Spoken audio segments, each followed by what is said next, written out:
Hey guys, it's Stephanie. Welcome back to the channel. Today we will actually be doing our first video review or book review. We will be continuing with the Book of the Month series. Emily, because she's not with us anymore, she has so kindly lent me the last few books of her Book of the Month picks. So today we will be reviewing The Blinds by Adam Sternberg. It was actually her Book of the Month for August. So before I get into the book review, I just wanted to state that I will be becoming more organized with these reviews, since previously in the past I realized we weren't super organized. But this time around I will start being more organized, and I've decided to split all these reviews into two parts: the non-spoiler and then the spoiler section. And then in the spoiler section I go more in depth in terms of the plot, the characters, and the writing style, which will include things such as world building, the actual pacing of the book, and the actual writing style. So The Blinds, what is this book about? Basically this book is set in the present day, and it's set in a town called Caesura. It's also pronounced like tempura, and it's nicknamed as the Blinds. It is basically an area where people who are criminals or innocents have had their minds altered and where they currently reside in. It's basically an alternative form for the witness protection program, and the difference really between the two is that the witness protection center is you're still fundamentally you, but whereas in the Blinds you have a new you, your new life, new start, etc., etc. That's their motto. So originally this started 8 years ago, and the first batch of residents, there's only 8, but now where this story takes place they have about 50 residents at this point, and it's 8 years later. And when this story takes place, there's been a few things that has happened recently. For the past 8 years, everything was going fine. Residents were living and working cohesively together. There's a sheriff in town who has just overseen some small incidents, but nothing major.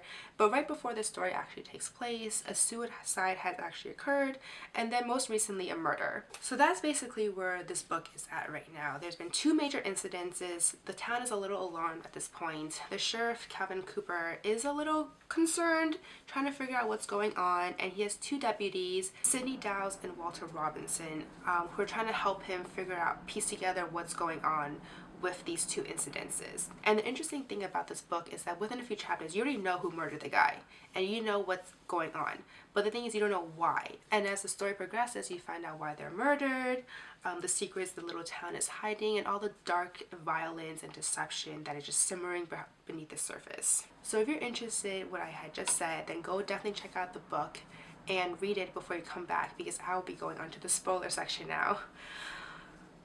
So many things about this book, man. So first of all, I just want to say this was a really interesting book. It actually started a little bit slow in the beginning, so in the beginning I was a little like, I don't know. But then once I got really into it, the climax, oh, that was really interesting.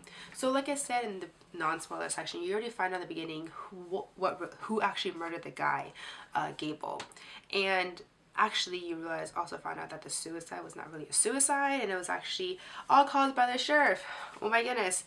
And when that happened I was just like, wait, why did you tell us so quickly in the beginning? Like I thought this book was going to be more about discovering who murdered these people, but clearly that was not the case. I guess the purpose of this book was just about why they were actually murdered and what is all like the deception and the secrets and all that this little town was hiding. So there were a few things I definitely found interesting about this book. One was the fact that when it was revealed that this town only housed criminals, that changed my whole perception. In the beginning it was stated that it was supposed to house criminals and innocents, so you don't really know who is what in the town. Like, you know, you don't know if someone was like a bad person, or you don't know if someone was just an innocent person who just happened to see something bad and that's why they had their memories wiped. And by the way, these are all people that had given their permission to go underneath this program to become residents of this town. So it's not like they were just randomly picked and they don't know what's going on. But these people all had given their consent, and these are all people who knew what was going on before they entered. So I think the climax of the story happened around 2/3 of the way in, at which point my mind was completely blown, because I was just very absorbed and shocked by everything that was happening. There was a lot of plot twists in this book, a lot of suspense, and it was overall very enjoyable. I think the interesting part is how this story entertained the idea of using this memory wipe for like war criminals or like refugees, etc. Because people who actually, and I now that I think of it, I think that's a better way of using this memory wipe in the first place. Like, why would you use it on criminals? But then again, at the same time, this story really allowed me to question in terms of who deserves second chances. You know, don't we all deserve second chances? Whether or not you're a criminal, whether or not you are a prisoner of war or whatever, but everyone deserves second chances. And I feel like this book really allows me to really think about the whole second chances idea.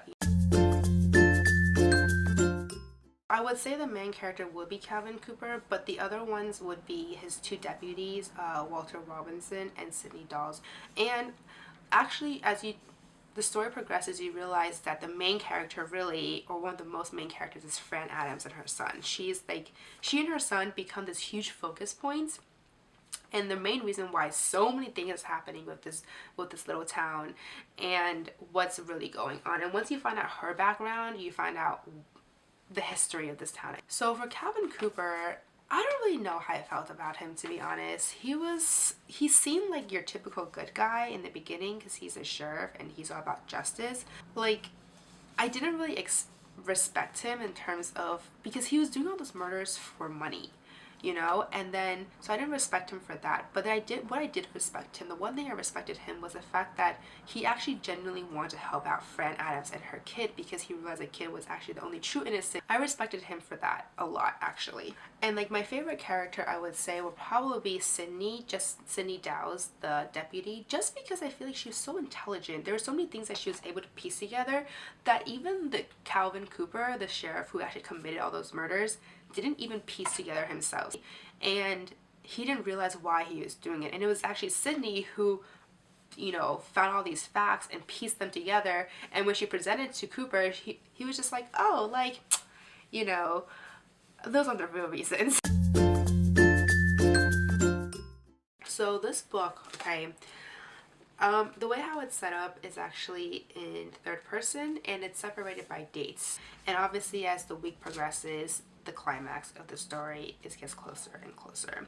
So I actually like this because it really allows us to set things in a chronological order instead of all these like flashbacks and flash forwards sometimes that you get with books. And also because there's no real POVs in here, you really get a lot of interesting tidbit about everyone else. And sometimes it was a little confusing just because I didn't know who all the characters were, especially if they're such minor characters. But once you realize who they were and what role they played in the overall plot, then you realize that it's actually quite interesting. So overall, I really did enjoy this book. I thought this book was very interesting. A lot of thought-provoking questions that popped up, which I believe are really interesting for discussions. So if you're into discussion books, this is a great pick for you. But that is all I have to say about this book for today. Thumbs up if you like this video, and please subscribe if you haven't already, and please do follow me on Twitter, Facebook, and Instagram. I do have all the links will be down below. But yeah, thank you guys. Bye.